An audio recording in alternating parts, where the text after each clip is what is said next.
অনেক সময় আমরা অতীত বা ভবিষ্যৎ নিয়ে এমন কথা বলতে চাই, আমি আগে কখনো এই বইটি পড়িনি, বা আমি কখনো ভুল করব না, অথবা সে আগে কখনো এত ভয় পায়নি। কিন্তু ইংরেজিতে সঠিকভাবে কিভাবে বলবো আমরা বুঝে উঠতে পারি না। আর হ্যাঁ, আপনিও যদি এইরকম সিচুয়েশন ফেস করেন যে এই কথাগুলোই আপনি ইংরেজিতে বলতে গিয়ে আটকে গিয়েছেন, তাহলে আজকে ভিডিওটি আপনার জন্য। Hello everyone, welcome back to the another video of our spoken English learning journey, where we learn spoken English step by step in the easiest and most practical way. তাহলে চলুন আজকে ভিডিওতে আমরা শিখব নেভার ব্যবহার করে কিভাবে আরো সুন্দরভাবে বা স্মার্টলি ইংলিশে কথা বলা যায়, সেটাই আমরা শিখব। তাহলে আজকে ক্লাসে আমরা নেভারের দুইটি স্ট্রাকচার শিখব। একটা হচ্ছে পাস্ট সেন্সে কিভাবে কথা বলবো, আর একটা হচ্ছে কি ফিউচার সেন্সে আমরা কিভাবে কথা বলবো। তো চলুন তাহলে প্রথমে আমরা পাস্ট সেন্সে কিভাবে কথা বলবো সেটা শিখে নিই।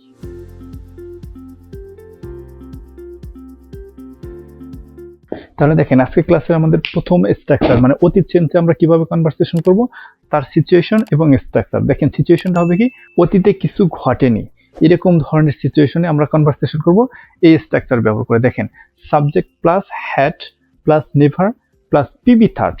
পিবি থার্ড অর্থ হচ্ছে কি, প্রিন্সিপাল ভার্বে পাস্ট পার্টিসিপল ফর্ম, অর্থাৎ আমরা যাকে ভি3 বলি।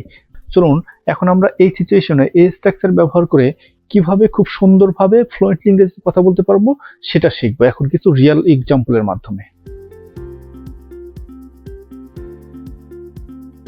তাহলে এই হচ্ছে আমাদের আজকের ক্লাসের প্রথম রিয়েল লাইফ এক্সাম্পল। চলুন আমরা এক্সাম্পলটা খুব ভালোভাবে বুঝে নেই যে এই সিচুয়েশনে এই স্ট্রাকচারের মাধ্যমে কিভাবে গঠন হয়েছে।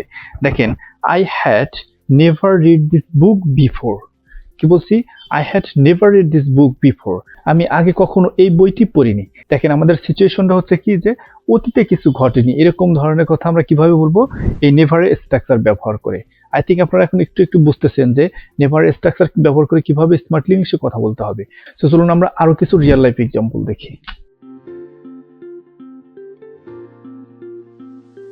দেখেন, এই হচ্ছে আমাদের আজকে ক্লাসের 2 নম্বর এক্সাম্পল। চলুন আমরা এক্সাম্পলটা বুঝে নেই। দেখেন, she had never been so স্ক্যার্ড।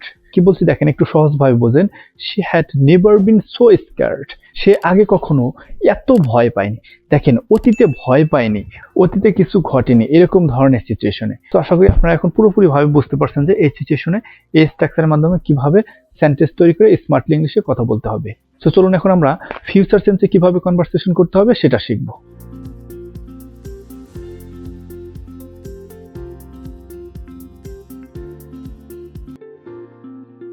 তাহলে এই হচ্ছে আমাদের নেভার স্ট্রাকচার মানে ভবিষ্যৎ সেন্সে আমরা কিভাবে কনভারসেশন করব। দেখেন, ভবিষ্যতে কিছু ঘটবে না।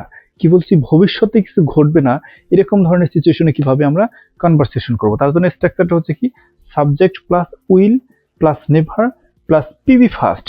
এখানে দেখেন, পিবি ফার্স্ট অর্থ হচ্ছে কি, প্রিন্সিপাল ভার্বের বেস ফর্ম বসবে। আই থিঙ্ক আপনারা স্ট্রাকচারটা এখন বুঝতে পারছেন। চলুন এখন আমরা কিছু রিয়েল এক্সাম্পল দেখি যে এই স্ট্রাকচার দিয়ে কিভাবে এই সিচুয়েশনে কনভারসেশন করতে হবে খুব সুন্দরভাবে বা স্মার্টলি বা ফ্লুয়েন্টলি। তাহলে এই হচ্ছে প্রথম রিয়েল এক্সাম্পল। দেখেন, এক্সাম্পলটা কিভাবে গঠন হয়েছে যদি আমরা একটু সহজভাবে বুঝে নেই। দেখেন, সাবজেক্ট সাবজেক্ট, তারপর হচ্ছে কি উইল উইল, নেভার নেভার, তারপরে দেখেন পিবি ফার্স্ট। আই থিঙ্ক আপনারা এখন বুঝতে পারছেন যে স্ট্রাকচার অনুযায়ী কিভাবে গঠন হয়ে যায়। দেখেন, তারপর এ মিস্টেক। দেখেন, এইখানে এ মিস্টেক বসার কারণ হচ্ছে যে বাক্য সম্পূর্ণ করতে এখানে যতটুকু প্রয়োজন তার পরের অংশে বসবে। এখন যদি আমরা পুরো বাক্যটা মিনিং সহ বুঝি, দেখেন, I will never make a mistake, আমি কখনো ভুল করব না। দেখেন, ভবিষ্যতে কিছু ঘটবে না, আমি কখনো ভুল করব না। কিভাবে সেন্টেন্স গঠন হচ্ছে আপনারা কিন্তু এখন বুঝতে পারতেছেন। চলুন আমরা আরো একটি রিয়েল লাইফ এক্সাম্পল দেখি। দেখেন, তারপরে এক্সাম্পলটা হচ্ছে কি যে দে উইল নেভার লিভ আস, তারা কখনো আমাদের ছেড়ে যাবে না। আই থিঙ্ক আপনারা এখন বুঝতে পারছেন যে ভবিষ্যৎ সেন্সে কিছু ঘটবে না, নেভার স্ট্রাকচার ব্যবহার করে কিভাবে স্মার্টলি ইংলিশে কথা বলবেন। So that's all for today's class. Thank you so much for staying with me till the end. See you in the next video with another useful structure. Till then, keep practicing and stay motivated.